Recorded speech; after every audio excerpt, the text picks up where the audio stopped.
and this is Writer's Voices with Monica and Caroline. I'm your host, Monica Hadley, and with me is my co-host and mother, Caroline Kilborn. You know, that's pretty amazing, really, when you think about it, those solar panels, isn't it? It is kind of amazing, yeah.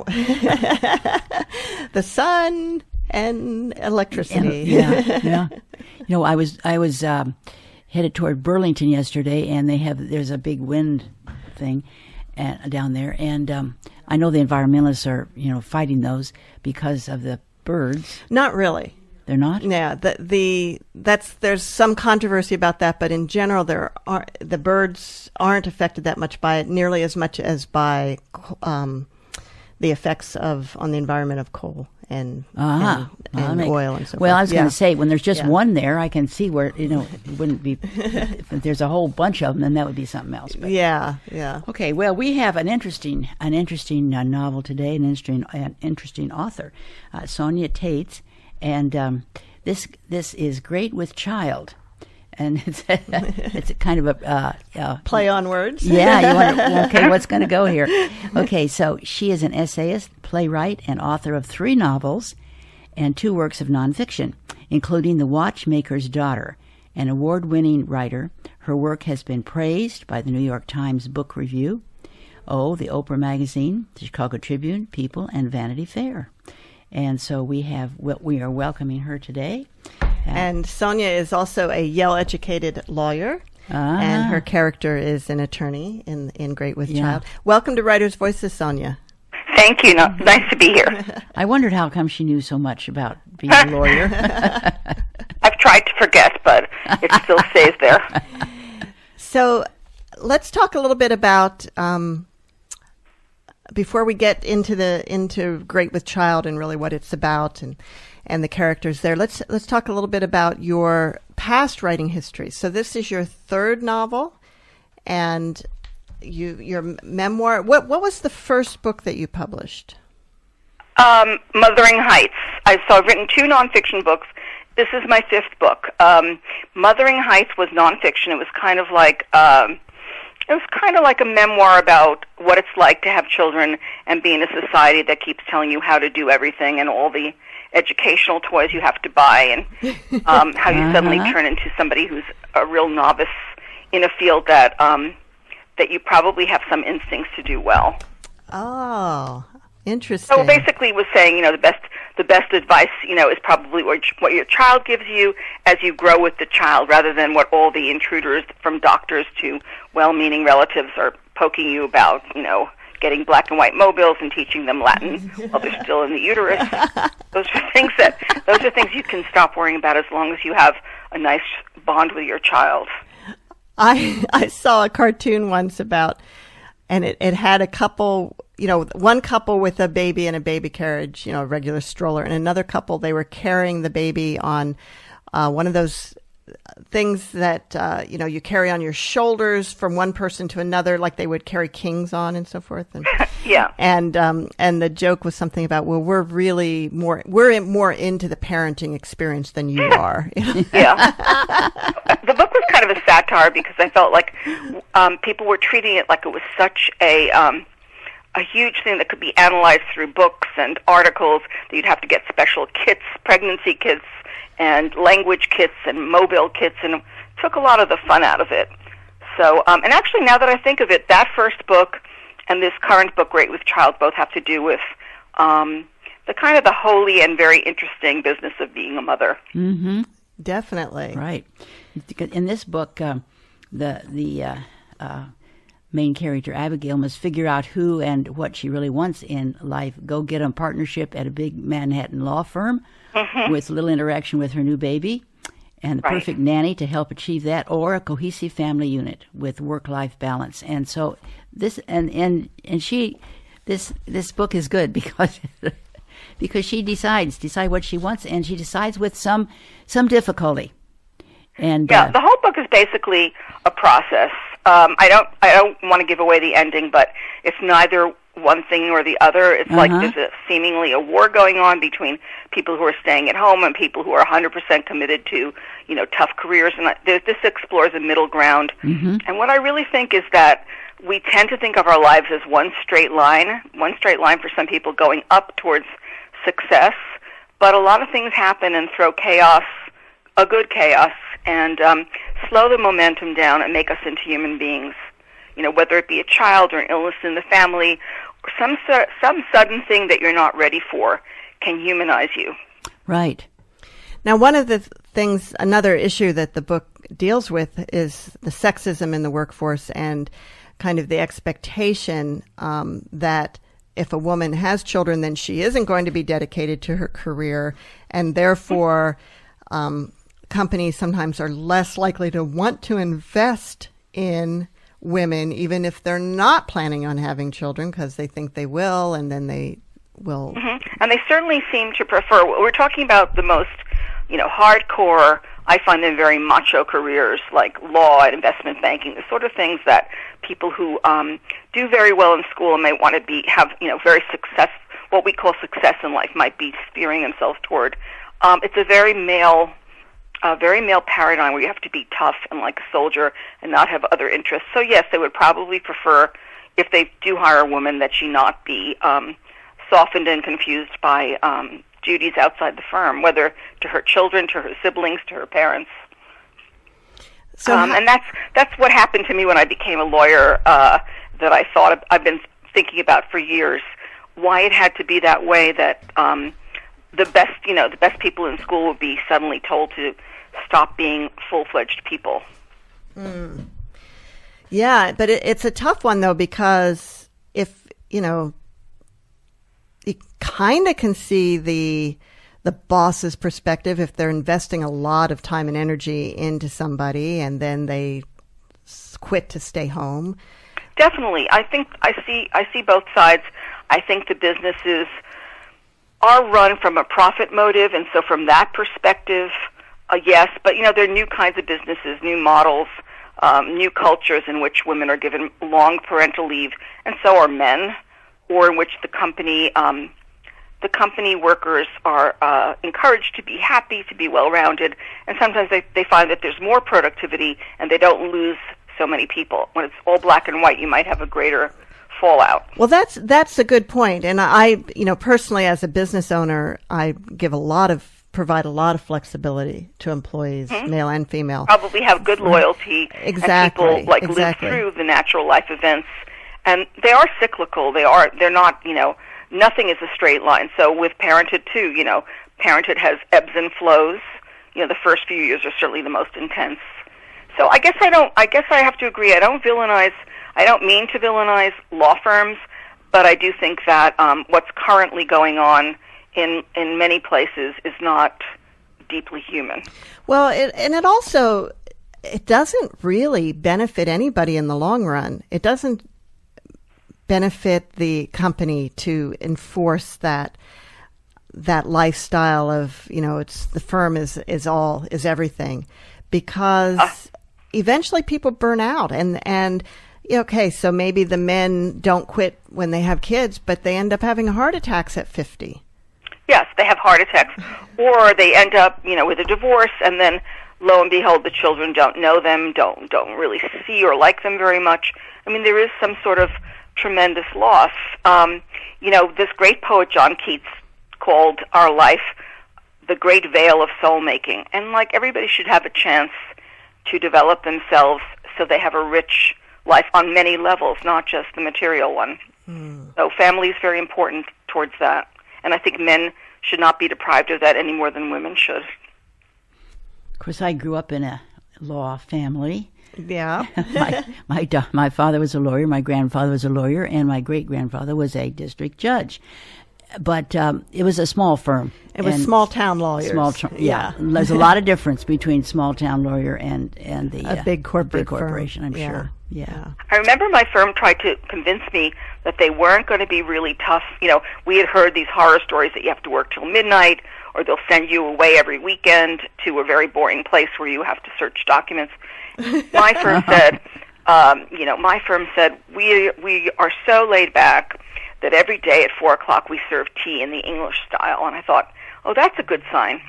So I chose that firm, and I cannot remember ever getting to drink the tea. It was always cold on my desk like a rebuke to me at the end of the day. Oh. I would have taken the cookie, and the tea was cold. Oh. Yeah.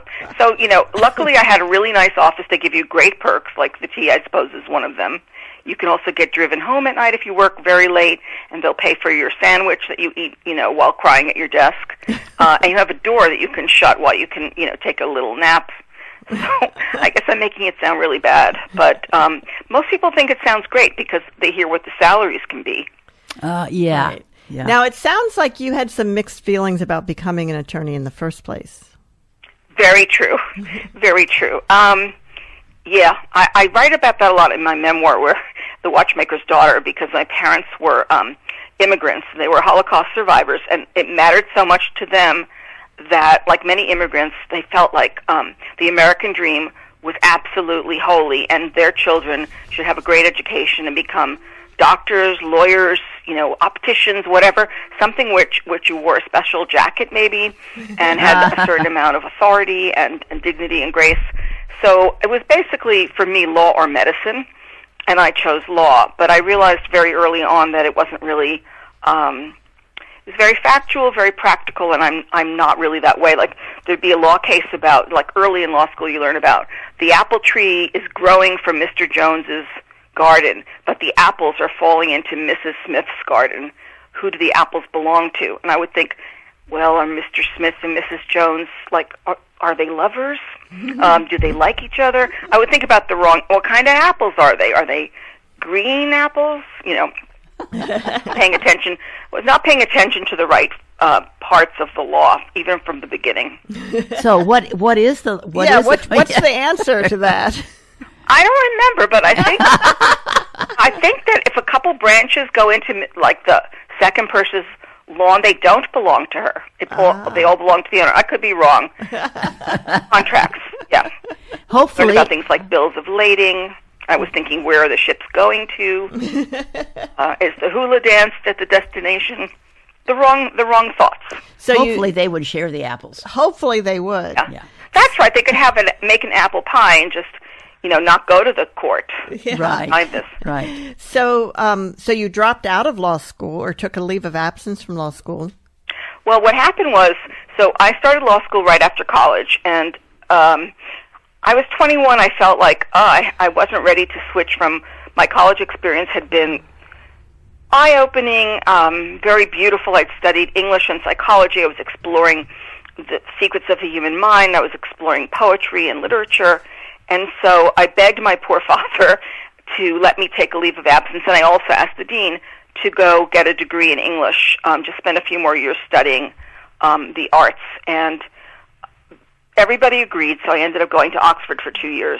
And then I had promised to finish law school, so I did finish law school, and then got to the law firm with the cold tea. But eventually I gave it up. I mean, I've practiced. At the beginning, I was a corporate litigator, which is one of the toughest, most demanding things you can do. I have practiced pro bono with children with foster care. But no matter what area of law I do, I don't find it to be that fair.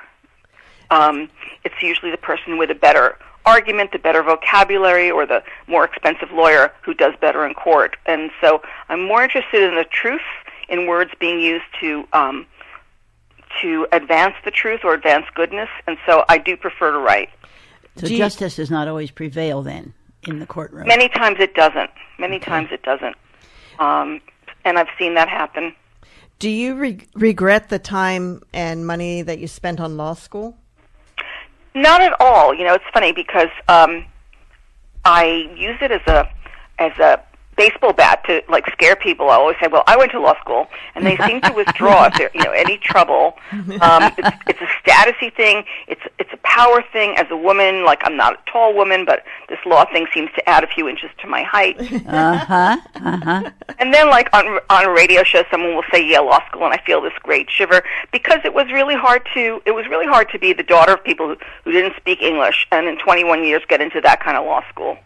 Wow. I did jump up and down when I got there, and I sometimes still feel that elation that I was, really with very, very gifted people there. And that law school was Yale. Yeah. Yeah. Now, you seem to have quite a bit in common with Abigail in Great with Child. Yes. So, yeah, I have to say, people who read the book, please don't think I accidentally got pregnant with a senior partner. That was fiction. Okay. Very fictional. Okay. But you know how she felt in working, and that was important to make the book, real. Mm-hmm. The conflict that she has is very real. The feeling that as a mother in society she feels demoted. I do remember that the women in sweatpants picking up their kids felt different from the women in suits and high heels. And the men in suits would sort of push us aside. We didn't matter, even at school, even at pickup. You do lose a lot of status. That's where I kept wanting to wear like a sandwich board that said, "But I went to Yale Law School." So you're not as defended from being put down in some way when you're just a mom. And Abigail is also the daughter of immigrants and worked really hard. Yeah. And got in, had a great education and was on a path of success. I think Abigail, has in common with me that she was driven. She really wanted to reach another level, to do something that her parents couldn't do. Her father was a Welsh immigrant who was a janitor, and her mother was a housewife. So she just wanted to, she wanted to show that she could do everything and anything. That American dream is very, very real for her. Well, her dad became a landlord, though, right? Yeah. He improved himself. Yeah. This is Writers' Voices with Monica and Caroline, and our guest today is Sonia Taitz, author of Great with Child, a novel. She's also the author of The Watchmaker's Daughter. So, you said that was a memoir about your family. Mm-hmm. Your dad was a watchmaker? My dad had a very interesting life that I wrote about. The Watchmaker's Daughter was mostly about growing up as the American child of foreign parents, like that bicultural life, what it feels like to live in two worlds. But it also tells my father's particular story because he became a watchmaker at 13 because his family was very poor, and his own father had been shot by the Cossacks when my father was a baby. So at 13, he had to apprentice somewhere. Instead of going to school, he decided on watchmaking. And that turned out to be very, very lucky because when the Nazis came to his country, Lithuania, and they put him in the Dachau concentration camp, his skill as a watchmaker was respected, and he was given like a little workshop. And better yet, he was able to bring in other prisoners, people who were sick or starving, and give them watches to fix. Some of them didn't even know how to fix a watch. He would teach them how to look like they were fixing watches. And so a lot of people's lives were saved by that.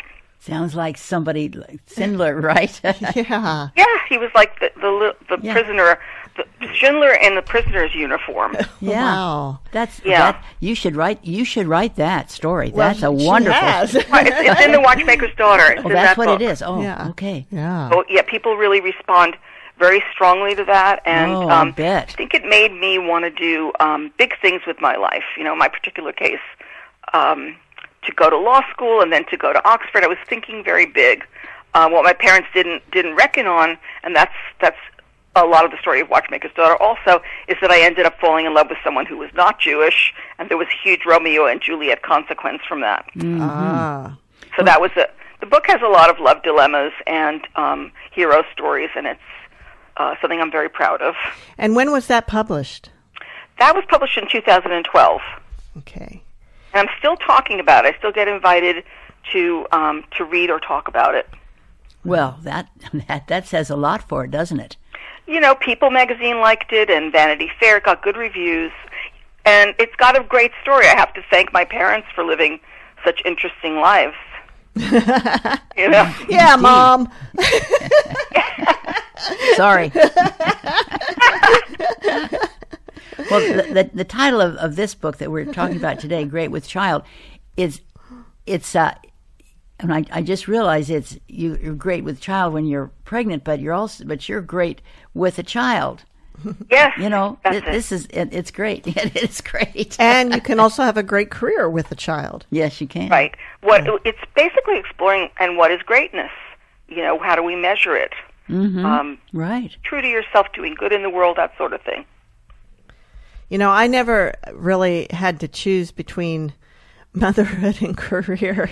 I had to do both. I didn't have a choice, and I became a mother at 18, and have been in business for myself since I was 22, and have had a very successful career, but I had a lot of flexibility because I was making the rules. Right. So you were the business owner, so you could basically Yes. be flexible a little bit that Could, way. although when you have clients and customers and you know, when the buck stops with you, sometimes you have less flexibility. You can't just leave. Delegate. Yeah. You can't just leave and go home if something has to be done. But I could have the kids with me or could work at home. You know, I was able to do it. Well, I'm going to say now, one of the reasons Monica has been successful is because she followed this. Honesty is the best policy. Well, that's true. I think That's true. That's really important. I think ethics are a big part of this book. You know, the law firm that Abigail works for is doing something shady with evidence. So there's a big case in here which takes you to the Caribbean, and there's some shady ethics in terms of the evidence. And I did experience some of that in my legal life. I think it's really important to focus on how important the truth really is, whether you're a high-paid lawyer or not. Mm-hmm. Did you really ever meet a lady like the one in The Dowager in Grenada, the old woman who was, she's the woman who was damaged by a client of Abigail's. Right. A plane falls on her leg and she loses her leg. I've never met a woman like that. I made that one up. She was an She's interesting alive, woman. isn't she? Yeah, very interesting. Very interesting. Yeah.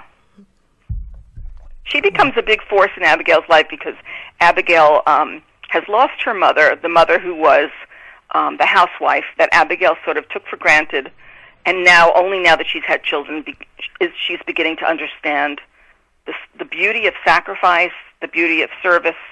And when she does this case, this glamorous case that takes her to the Caribbean, she meets this other woman, an older woman, Mrs. McAdam, who is very truthful to the point of bluntness, and they begin to have gradually a relationship that's a little bit mother-daughter, even though she's actually on the other side, which is a legal challenge to her. Oh. Yes, very much so. Yeah. Sonia, why don't you read a little bit from Great with Child? Sure, I would love to. Okay. So I'm going to read from a chapter early on in the book where Abigail is being called in to speak to the senior partner, Bertram Footham, and she's pleading to him that she won't change, even though she's pregnant. Okay. During her 5th month, Abigail had been called in to speak to Bertram Footham, the senior partner in our area. They openly discussed his worries that after she'd given birth, she would change, reverting to stereotypical female type, warm, worried, self-sacrificial, despite the years that her firm had invested in her. As Abigail protested that her work was everything to her, Footham held up his large, hairy hand. You and I know this is a taboo subject, the personal arena. No, it's fine. I'd actually love to address this. I've said too much. Some ladies would sue. Can of worms here. Feel free to open the can. I'm not one of those people. Those ladies, Abigail said, wincing slightly as she repeated his dinosaur term. I get what you're saying. I'd be saying it too. And I'm here right now to show you. You could show me when it happens. Wait till then. No, you wait, she said defiantly. Abigail's eyes traveled the room, following the angles of beige carpeting and mahogany wainscoting, desk and armchair. Dust motes bounced in the air near the window, buoyed by the air conditioning. Their dance, she thought, was both endless and slightly sad. Footham got up from behind his ridiculously large desk and walked over to the door. He shut it. Then he came back and hovered over Abigail's shoulder. She was seated in a deep leather armchair, her arms wrapped around her middle. Let me tell you something, he said, stepping away to draw a cigar out of a humidor. He held it up in midair. Oh, I'm sorry. Should I not do this? What, smoke a cigar? Said Abigail. Oh, no, of course it's fine. This was surely a test to see if she was tough enough. Well, she was, although she couldn't speak for the baby. Maybe she just breathed shallowly. Adam took his cigar over to a small guillotine, chopped off the end, lit it, and sucked slowly, finally releasing a plume of strong smoke. Let's talk about career suicide. Off record, still. I know this is all about personal choice and privacy and all that nice, impractical ACLU crap. It's actually a penumbra, they call it, said Abigail, ever the apt student. An emanation from the First Amendment, the one that guarantees life, liberty, and the pursuit of happiness. Took constitutional law in law school, did you? Yes, Mr. Footham, I did. Well, you're not in law school anymore, he bellowed. Abigail's body jolted in the armchair, and her fetus kicked. You're in the school of real life, continued Footham, lowering his voice, and this is where A leads to B, even if Oliver Wendell Holmes don't like it. She nodded uncertainly. Some law partners, in anger, had aspects of the thug. You remember that girl, Dana Kidder, the one in tax? Sure, she said, wincing again at the word girl. Dana Kidder was no mere girl. Abigail had always been impressed with Dana's educational pedigree. Chicago law was hardcore. If anyone had virtual testicles, Dana did. Do you know what Kidder's doing now? I hear she's living on the West Coast, right? Living? Is that what you call it? I call it quitting, dying, losing the sideline, the tar pits. Here's the scenario. First comes baby. What a miracle! Everyone's so happy they send fruits in those nice baskets. The ones that look like flower arrangements, you know? Those. Time passes. Things seem to be getting back to normal. Is she coming back to work? Is she going to make me sorry I ever hired her? She asked for 3 weeks, but now she wants more. Now it's 7 weeks, 2 months. Baby's got hair on his chest. He's ready for the Suzuki Mini Orchestra. He's ready for the black belt Taekwondo. But Mommy's still not ready. Then one day she's back. But she's torn. She's worried. She's on the phone all day, yakking to Nanny, talking to Baby. Mommy will be home soon. I want her to stay till 8:10 like she used to, but no, at 6:30 she's out the door. And the client can call, but who cares? Not Mommy. Couldn't she do something like flex time? Yeah, sure. Let's tell the client that she's only here between the baby's upchuck and the diarrhea. You can't miss the school play either, right? Can you miss the Thanksgiving play when your kid's the actual pumpkin? Huh? Abigail didn't know the right answer. On the one hand, of course, it was yes, you can miss the play, but the way he was screaming addled her. But, of course, we can't spell this out. That's actionable. So sure, we'll treat her just as good as the people who work their tails off, who actually get the job done. By the way, what are you talking about, Abigail? Compromise? I thought you wanted to make it to the top here. Flex time? Is that what you want? No, Mr. Footham. I know about the mommy track and don't want any part of it. I will lean all the way in and push forward as hard and as long as anyone. Pregnant, not pregnant, play, not play, poop, not poop. I mean, even on the day I'm giving birth, seriously, I'll have my phone on me and not just on vibrate. And you'll travel? Of course. Uncomplainingly, without boring us with your miserable life? Yes, anywhere, Abigail pleaded. Just send me.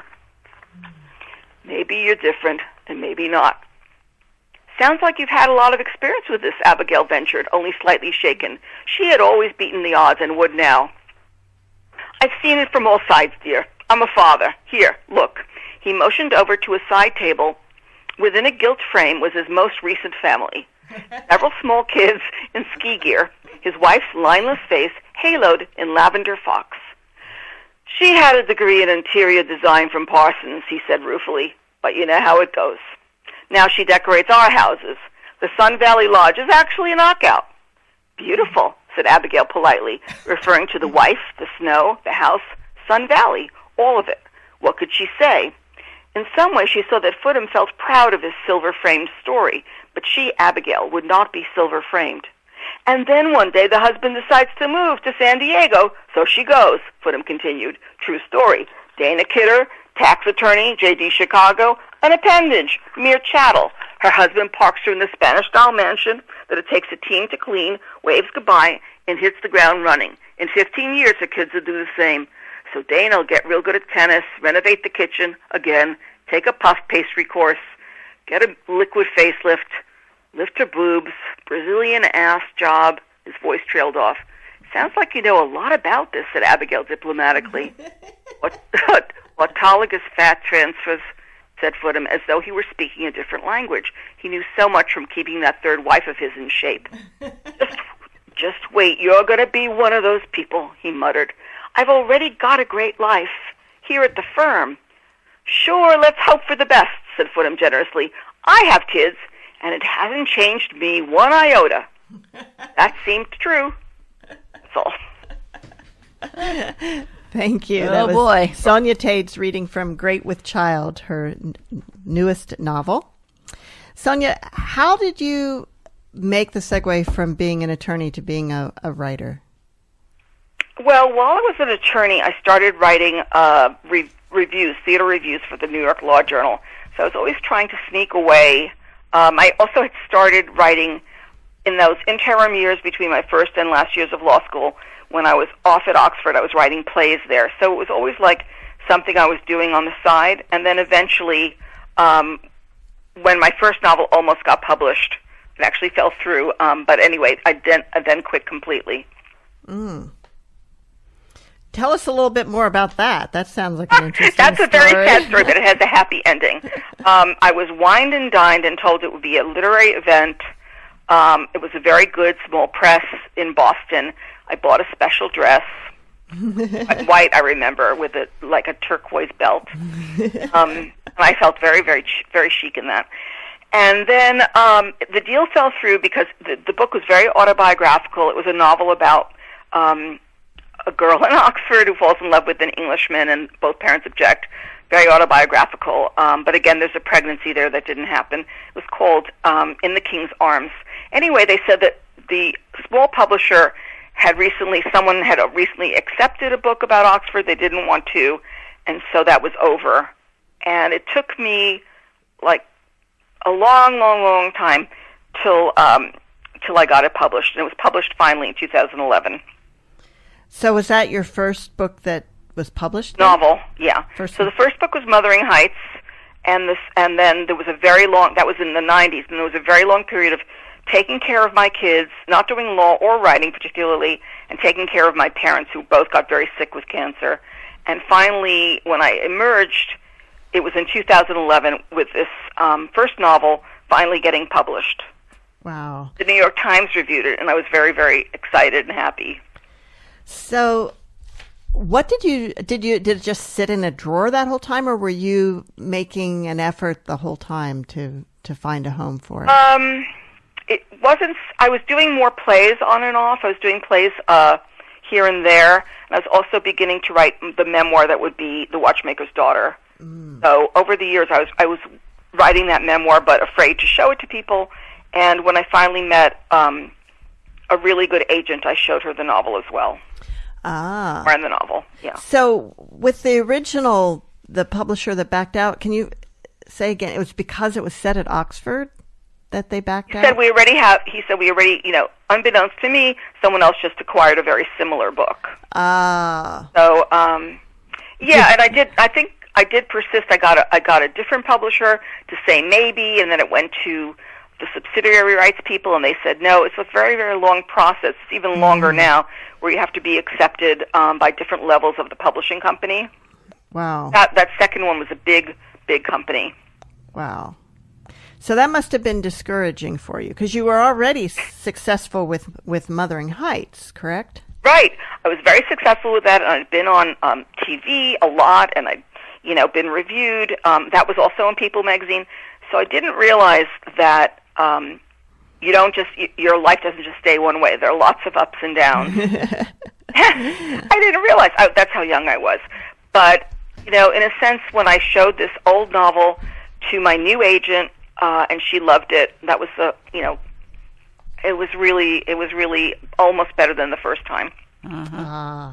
Did you make any rewrites on it in the interim? Very, very few. Very, very few. What is your writing process like? We seem to have two main types of writers here. One who write things very, very quickly and then go back and do a lot of rewrites. Sometimes many, many versions of rewrites, and others who write more slowly, but when they leave a section, it's pretty well done.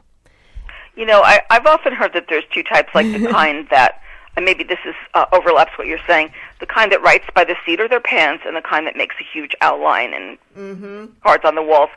So in terms of those categories, I'm definitely the writes quickly one. I sit and think and brood and vegetate and germinate, and I, carry that novel baby in my head for a long time. And then suddenly I write. I let it go where it goes. I don't so much plan it. I might have the title picked. I might even have the ending picked, but I don't have much else picked. And then I do rewrites and rewrites. I'm so happy when that time comes because you've got something down on paper. So that's really fun for me. And then with nonfiction, I've spoken about that to people, how it's different to write fiction to nonfiction. With fiction, you're very free. It's like working with clay or Play-Doh. With nonfiction, it's like working with stone. You have to chisel away from an existing form and decide what to take out. There are a lot more issues there too, because you have to figure out what you're going to say about people that they might read or be offended by. There are all those issues. But in both cases, fiction or non, the first draft, I feel it's mine to express it. Wow. I find it really fun. Do you find the rewriting process as fun? Well, the first part is fun, like playing. You just I feel free to write badly. I feel free to write to dead ends. And so when I finally got a first draft of a full book, and then I'm editing it, I give it a little time. And then when I come back and I say I don't like something, I always realize my taste has improved since I wrote it. A good thing if I see something that really looks terrible, and when I wrote it I thought, my God, this is good. And it's really, really bad. That's always interesting, Yeah. I learned that it's good to let things sit, and then look at them coldly, But yeah, that part is fun in a different way because you don't have the anxiety of the empty page anymore. The only bad thing that can happen is if you're writing something that you realize it isn't good at all and you have to shelve it. That can happen. Now, yeah, like how far do you get in when that happens? I mean, have you had that happen? I don't get too far because I can feel the momentum of writing isn't there in the first place. Like many people have asked me to write. I wrote The Watchmaker's Daughter, and my mother was a concert pianist. She has a very interesting story too, and they want to see, her story. And she's in The Watchmaker's Daughter, but they want her to star in her own book. And every time I try to write that, even when I'm writing it and I'm in the full creative state, it's very hard to do. And when I look at it like a few weeks later, I don't like it. So I have to see, whether that's something I'm going to write about, or maybe I have to turn that into fiction as opposed to memoir. Oh. But most times, the creative thing, the writing freely works. It works for most people. Do you have any tricks about some people will stop in the middle of a sentence so that the next day they can pick up? Totally. Yeah. I totally leave something the next day that I know I'll start the next chapter. I won't leave myself with just a dead end. I always leave a little thread hanging. When you go back to it, you feel better. Then I'll reread the last page and see what I've left behind for myself and start with that. And do you write every day? When I'm writing a book, I write every day. Then there are many, many days and months that I don't write anything, which is unusual. I have a lot of friends who are career writers. They seem to do one book every year. I'm not quite like that. I did about 3 in a row recently, but right now, as I say, if a topic doesn't seem to be bearing fruit, then I don't churn it out, basically. So if I'm fallow, I let it go. Sometimes it's good to let the unconscious do a little work. Well, you talked about how when you are starting a book that you just think about it for a long time, you let it gestate. Mm-hmm. How long is that part of the process?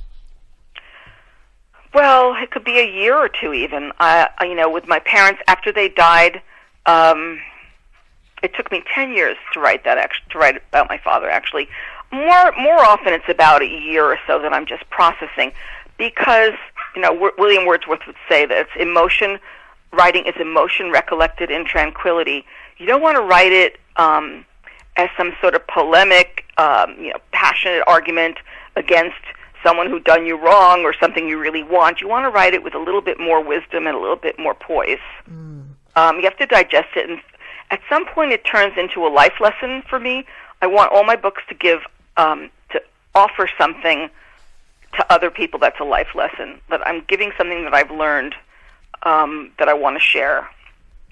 Well, so it's got to come to that point, some reconciliation between two very difficult things. In the back of the book is a reader's guide, and this is I like this. I really do when the author does this, because you zero in on things that we should really notice in the book and so forth. And so, it's good. Thank you. I try to put that, give some ideas for discussion so book groups can enjoy it better. Uh-huh. Now, the country of Grenada plays a pretty big part in this story. Did you spend a lot of time there? It seems like a great place, a great excuse for research.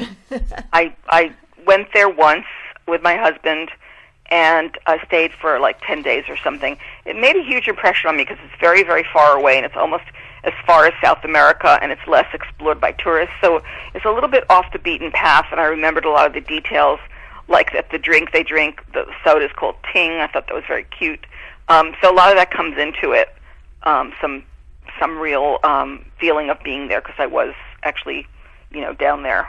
And were you there while you were writing, or did you? No, that was many years before. Like writing is a little bit like dreaming. When you have a dream, a lot of elements come together from different parts of your life, and they meet each other. So, this Caribbean island suddenly came in when I was, free writing about this lawyer. I suddenly thought her case takes place there. Cool. And also, she lives in Manhattan, correct? Yes, Abigail lives in Manhattan. Another thing about the woman that she meets in Grenada, the old woman, Mrs. McAdam, like, she must be a combination of many women I've known. Strong. She's got a little Katharine Hepburn in her too. Yeah. When I do that as a reading, I hear myself sounding a little bit like Katharine Hepburn. She suffers. She does not suffer fools gladly. But she's a composite. Not one thing from my life, like a combination. And now, in the gestation period, is it like one book at a time, or are you thinking about several at one time? Sometimes I've thought about several books at the same time. That can happen. Like, as I say, I wrote like 3 books or is it 4 books? My last few books, 4 books have been in close, like bang, bang, bang, 2011, 2012, 2014, and now 2017. So I'm like very fertile, and things are coming out, things are emerging. And now I feel like I'm going to wait a little bit till I get a great next idea. But yeah, you could be thinking of 2 books at one time if that's what you're asking. Right. So you haven't started on the next one yet. Well, as I said, I started writing about my mother, and I thought, you know what? My taste is better than this book. So I just don't know how. I don't know how to do it. I haven't found the right tone for it. And maybe it's that I've said so much in The Watchmaker's Daughter. My mother's in there, fully there, but it's not her book. So maybe I'm just trying to be nice to her, but I don't have the real inspiration. But I thought of another idea for a novel, but I'm not going to express it because it's so young and so tiny that if we put it in the air, it will blow away. You're listening to Writers' Voices with Monica and Caroline, and our guest today is Sonia Taitz, author of Great with Child. What about writing your mother's story as a play? I like that. Yeah. It's a very good idea. because you are a play of my parents lend themselves very well to theater, and NPR actually asked me to write a play about one scene in The Watchmaker's Daughter, which I didn't mention to you, which is, besides that he saved the lives of those people in his watchmaker shop, the most incredible thing that happened besides that was it was Passover, and that's the holiday where observant Jewish people don't eat bread, and they only eat this unleavened flatbread called matzah. Mm-hmm. And my father was, obviously a prisoner in Dachau, which is one of the worst camps in Germany, and his supervisor, some Nazi, is saying, "Why aren't you eating the bread?" Father said, "Because my Bible tells me this is the festival of liberation when the slaves were released from Egypt," and it's got a kind of a double meaning to it. Anyway, they spoke about why my father needed to observe his religion. My father said, I have a deeper loyalty to God than to anything. And the guy became curious, and he asked my father how to make this bread. And my father told him, you cook flour and water and nothing else for 18 minutes. And lo and behold, this Nazi and his wife baked them, the whole bunch of them, some loaves of matzah. And then he pulled out of his bag, he said, "My wife insists that I give you this preserves, this strawberry jam, because it's very dry bread, and without it you can't eat it." Oh. And so I turned that into a play, because it's a play in which many years later my father's grandchildren are celebrating Passover and they hear this story. But yeah, I love writing plays. I love dialogue, as you can see. I love voices. So maybe that would free me up a little. Yeah. That's a great idea. Now, do you have to get a percentage now? No problem. that story of the story of the matzo and so forth. That just shows that the Nazis were not all inhuman. They had some human. It's so important to know that. Yeah. It's so important to me to have seen. I didn't see it myself. It's as though I did. My parents talked about this all the time. To hear from their stories about humanity in a time of inhumanity was just amazing to me and made me trust the entire world in a different way. I didn't take from it that the world is bad. I took from it that when everything is bad, there are always some good people. Over the past year or two, we've had a number of memoirs of people from that, interviews with writers of memoirs from concentration camps, or in one case, the son of a concentration camp survivor. And it seems like quite often we've heard that they don't talk about it to their family here and later after they've survived. That a lot of times, like the one case, I believe it was might have been the boy on the wooden box, that he didn't talk about it for years and years and years, and then finally he after many years, like his kids grew up not knowing the story. He was really. that was Schindler's List. List. I hear that a lot. Uh-huh. In my case, it was just the opposite. I think in the delivery room they were starting to talk about it. You think this pain is bad? It's just constant. It was constantly brought up in a casual way, such that I never knew a time where I didn't know about the Holocaust. That's how it feels to me. But for some reason, I had it spun in many positive ways. For instance, I thought of my parents as heroes, so proud of them. They'd come through. I didn't even know the part where my father helped others. My mother had saved her own mother from almost certain death. I just thought they themselves were heroes. They survived these challenges, these tests that most people wouldn't. And then I thought it was they did get out, and now we had this country, Israel. It was a great liberation, a great Passover story. And then the fact that there's some good people, which we just discussed. So I don't know why, but for many years, it didn't depress me. It was only when I had my own kids, I think, that I began to see the true horror of what war can do. And did your parents lose family members? Yeah. The sad thing is, my father lost his mother, and I'm named after her, so she was the original Sonia Taitz. And my mother lost her father, and then she lost two brothers. And that, when I became a mother, that kind of thing really bothered me, because they were taken out of the ghetto, which is like before the camps. They were put in a special part of town, like in a very small area. And the two boys, who were only like young teenagers, they were asking kids to volunteer for something really fun and interesting, but they said only if you're smart and strong. And they were so excited that they jumped over the fence and volunteered, and everybody who volunteered was shot. Can you imagine? Oh. So, and I have kids at home, so it just becomes so much less theoretical. I think when you're a mother, when you're a father, your heart expands, and it can never get back to the original size, and so it's much more easily hurt. Yeah, you're right. Sonia, how old are your kids, Sonia? Now they're all in their 20s. Okay, so they're all old enough to read your books. Yeah. And how do they feel about Mom now being the successful novelist? They're very proud. They come to my readings. When I write something on Facebook, here and there, they'll like it, which is very nice. That's the best praise now in this electronic age, to like something on Facebook. Yeah. So I think they're, and sometimes they'll ask me little questions about it. And it's my kids who take it all as literal, like, so wait, if you were pregnant when you were a lawyer, why am I not, this age? I'm like, no. So they think that Abigail is you. Unfortunately, a lot of readers do, and my kids are always trying to figure stuff out from reading these books. Really, what writing is in so many ways is what you don't tell is as important as what you do tell. Mm-hmm. It's not just a diary where you're rambling. Really, really shape it. Do they your children find themselves in your books? In Mothering Heights, I wrote a lot about my first child because, there was so much pressure to make her into a genius that was tumbling and doing acrobatics and could play the flute. So cruel to children. They're always doing these millions of activities, and I felt bad for her. She would go to this thing at the time. Gymboree had these songs you had to sing and pots you had to bang on, and she didn't want to do it, and I thought, good for you. I liked that she was her own girl. I didn't want her to feel ashamed of herself at the age of 18 months.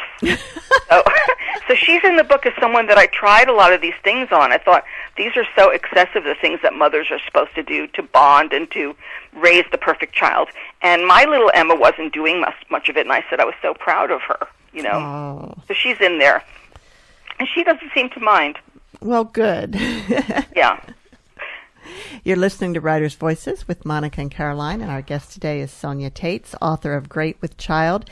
Now tell us, Sonia, you've talked a little bit about your early success in getting published with Mothering Heights, and then the disappointment with your first novel, which took over 10 years then to find a home.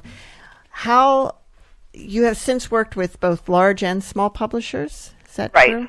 And which do you prefer, and how do you move from one publisher to another? I have done both. With a large publisher, you often don't get a lot of attention. The publicity machine doesn't really work for you. You have to do a lot yourself. I guess there's a little more cachet, but your book might disappear quickly if you're not doing well. A publisher would be more loyal. An independent publisher might keep you in print. They'll do a smaller print run. And so, years ago, I took a class in writing, and the teacher had been published by a press I'd never heard of, and I thought, well, she's really a working writer, and I thought that I admired her. The publisher wasn't big, the books weren't huge, they weren't on the bestseller list. So I guess I have to say I'd vote for the small publisher. They seem to care more about their authors. But I think however you get published, and even right now a lot of people who are very talented are publishing themselves, and it's become less of a stigma. However you do it, it's good to put your work out there. Well, tell us a little bit about your current publisher, McWitty Press. It's a very small press that was founded by a married couple, and her name was McGrath, and his name was Whitteman, so they combined it to McWitty. And they both worked at Time Corporation. He was at Sports Illustrated. She was at Time Magazine. And one of her assistants, it has a very sort of beautiful beginning. One of her assistants, McGrath's assistants at Time, had developed cancer but had just finished writing a book. And publishers didn't want to publish it because they thought if the person doesn't publicize it, then it doesn't do well, and they just dropped it. Ellie created McWitty to publish that author. Oh, wow. And I met her shortly after that because I was literally looking for any small press, and suddenly someone I knew Ellie. And we live like 5 blocks from each other. So, I looked everywhere, and all the way out to Australia and England, and there was Ellie living 5 blocks from me. So, wow, a small world. Very nice, yeah. Now, your plays you've written, I see in the front of this in front of Great with Child, that where it lists your previous publications. There's 7 plays. Have they all been produced multiple times, or? They've all been produced just one time, like small productions. In Washington at the National Theater, it was just a very short run. In New York, off Broadway, like Circle Rep doesn't even exist anymore, West Bank Theater. So I did some at Oxford. They're very small. A play is really an exercise in modesty, because even when you're successful, only a certain number of people will know your work.